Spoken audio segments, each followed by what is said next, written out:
NIM saya 2411501038. Di sini saya akan membuat video tutorial singkat tentang penggunaan aplikasi Wireshark dan Network Miner. Saya juga akan menjelaskan hasil apa yang akan kita dapatkan saat mengoperasikan dua aplikasi ini. Sebelum kita memulai video tutorial, saya akan membacakan definisi singkat tentang network forensik. Network forensik yaitu bidang yang memfokuskan dirinya pada pengumpulan data analisis lalu lintas jaringan guna untuk mengungkapkan aktivitas mencurigakan atau serangan cyber. Melalui proses ini, investigator dapat menelusuri jejak digital yang tersisa di dalam log, paket, atau aliran data, sehingga mampu memahami bagaimana sebuah insiden bisa terjadi dan siapa saja yang terlibat di dalamnya. Pendekatan ini penting untuk mendeteksi ancaman secara cepat, menyusun bukti, dan memperkuat sistem pertahanan jaringan. Itu saja definisi singkat dari saya. Kita akan melanjutkan ke video tutorial aplikasinya. Sebelumnya di sini saya sudah menyiapkan dua file piket yang akan kita gunakan. Kita akan menggunakan piket traffic. Langsung klik saja dan dia akan otomatis masuk ke aplikasi Wireshark-nya. Ini adalah tampilan awal untuk aplikasi Wireshark. Selanjutnya di sini kita bisa melakukan pengecekan terhadap hasil yang ditampilkan ini. Kita bisa melakukan filter terhadap protokol-protokolnya. Misal kita akan ketik pada filternya. Nah, ini hasil yang muncul ketika kita filter menggunakan TCP. Untuk hasilnya ini, kita bisa melihatnya dalam tangkapan halaman ini menunjukkan detail dasar setiap paket yang ditangkap. Di sini ada time, yaitu nomor urut paket, dan waktu relatif penangkapan.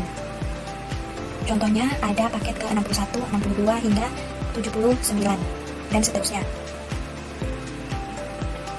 Kemudian ada source, yaitu alamat IP sumber paket, misalnya ini 192.168.1.20. Kemudian ada alamat IP tujuan, yaitu destinasinya, misalnya ini 10.2.4.8 dan seterusnya.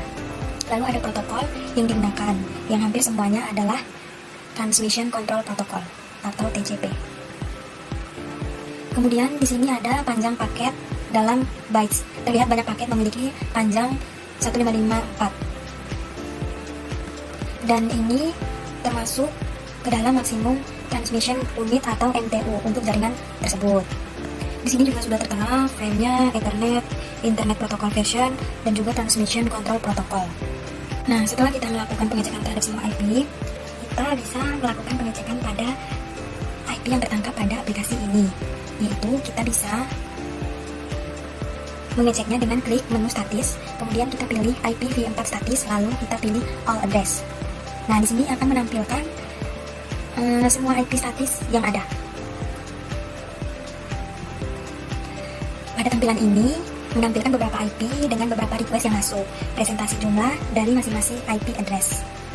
Selain untuk filter protokol tadi, kita juga bisa menggunakan filter yang ada di Wireshark untuk mencari IP tertentu dengan perintah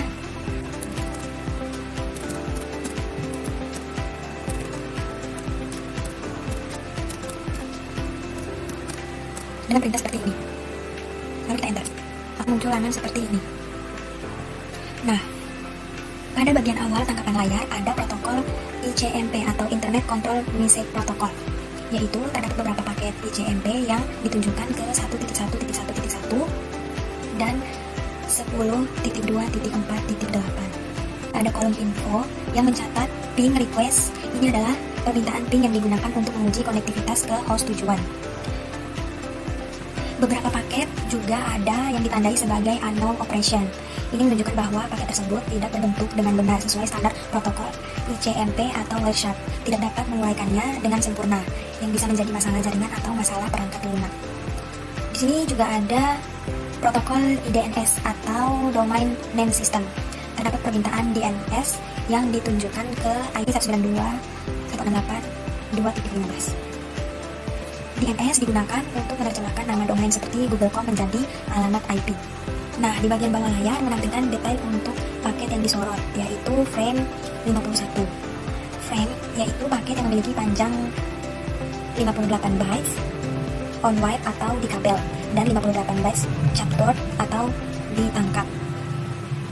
Di sini juga ada domain name system atau query-nya. Meskipun ini adalah paket DNS, detailnya ditandai sebagai malform paket.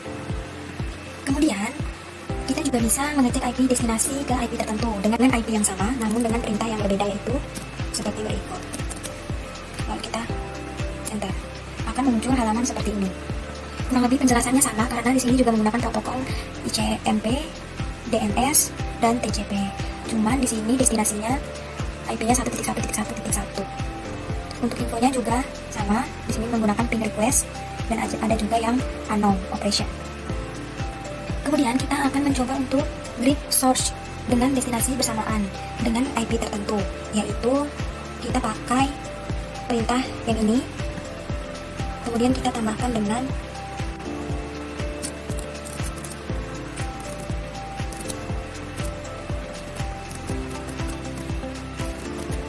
IP ini. Lalu kita enter, akan muncul hasil seperti ini. Nah, perbedaan tampilan ini dengan tampilan-tampilan sebelumnya yaitu adanya penekanan pada suatu alamat tujuan utama dan filter tampilan dan penambahan filter capture baru, atau ini kan ada dua IP-nya dan dua perintahnya, jadi ada yang beda. Dan tangkapan layar website ini menunjukkan lalu lintas jaringan yang sangat mirip dengan yang tadi, di mana alamat sumbernya yaitu IP 192.168.2.15 aktif berkomunikasi dengan banyak host tujuan. Meskipun tangkapan menampilkan lalu lintas yang sama dari IP yang sama, berbagai tujuan seperti 1.1 ini, terus ada 8.8.8, ada 10.2.4.8. Ada dua hal penting yang perlu diperhatikan pada baris menu, yaitu pada baris filternya. Filternya kan ada dua ya. Itu berarti daftar paket yang sedang kita lihat di filter untuk hanya menampilkan paket yang sumbernya dari IP 2.15 dan tujuannya IP 1.20. Jadi dia hanya menunjukkan yang ada di IP ini saja. Mirip dengan analisis yang tadi, lalu lintas yang ini dibagi menjadi dua kategori utama, yaitu permintaan koneksi atau ping ICMP dan permintaan DNS. Banyak diantaranya ditandai sebagai malform paket. Ini menunjukkan host 192.168.2.15 mencoba memeriksa ketersediaan jaringan ke alamat-alamat penting seperti 1.1 DNS paket atau DNS publik. Kemudian yang kedua ada transfer data TCP. Lalu lintas didominasi oleh segmen Translation Control Protocol, yaitu dari IP 2.15 ke berbagai tujuan. Sinyal PSH dan ACK berulang dengan panjang. Data length sama dengan 1500 menunjukkan transfer data massal yang terus menerus, misalnya aktivitas browsing web yang padat, download atau streaming. Dan yang kedua ada network miner. Kita akan mencoba mengoperasikan aplikasi ini dengan file TCP yang tadi. Kita masuk ke network minernya. Nah, ini tampilan awal saat kita sudah masuk ke network minernya. Setelah kita membuka aplikasinya, kita buka file yang akan dianalisis dan tunggu aplikasi membuka log hasil lalu lintas sampai selesai ya.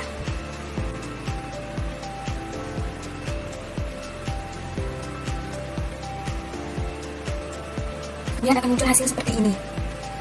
Sebagai display default akan menampilkan beberapa post yang ada di lalu lintas tersebut, menampilkan beberapa IP yang terdeteksi pada file yang kita buka tadi, file TCP yang kita buka tadi.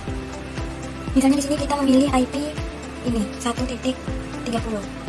Nah, di sini ditampilkan detail yang mengidentifikasikan MAC, kemudian sistem operasi yang digunakan, kemudian ada TTL, protokol, durasi paket yang dikirim, dan diproses, jumlah paket yang dikirim, hingga proses apa yang dilakukan. Pada tools ini juga dapat menampilkan proses transfer data yang ada, baik itu file maupun pesan. Kalau pesan kita bisa klik message. Nah, tampilannya akan seperti ini. Di sini saya memilih pesan "See you in Hawaii". Tampilan ini menunjukkan bahwa alat network miner berhasil melakukan reconstruction dan extraction terhadap beberapa pesan dan sesi komunikasi, termasuk mengidentifikasi sebuah pesan instan rahasia yaitu "See you in Hawaii" yang dikirim menggunakan protokol IP-nya 192.168.1.158 dan yang bersumber dari file ini. Destinasinya 64.12.24.50. Selain itu, di aplikasi ini juga dapat menampilkan parameter dari semua request yang ada. Dari masing-masing parameter ditampilkan juga source port, destinasi port, time step alias waktu proses requestnya, hingga detail protokol yang digunakan dengan cara yaitu kita bisa membuka parameter. Nah, di sini sudah tertera semuanya ya. Dari mulai host, frame, di sini ada parameternya, ada source, destinasinya, ada waktunya juga, terus ada detailnya. Nah, penjelasan singkat mengenai halaman yang ada ini, yaitu request pertamanya frame number 230, request ini dikirim dari source IP 192.168, yaitu klien lokal, ke destinasi IP-nya 64.236, yaitu server, melalui port 80 HTTP. Ini menunjukkan komunikasi web yang tidak terenkripsi. Kemudian yang kedua ada request frame 233. Request ini terjadi segera setelah yang pertama tadi, juga dari IP 192.168 ke IP 64.236 melalui port 80 juga. Pola data yang diekstraksi sangat mirip dengan frame 230. Sekian penjelasan tentang aplikasi Wireshark dan Network Miner. Semoga membantu teman-teman untuk melakukan percobaan untuk mengoperasikan dua aplikasi ini. Terima kasih. Wassalamualaikum warahmatullahi wabarakatuh.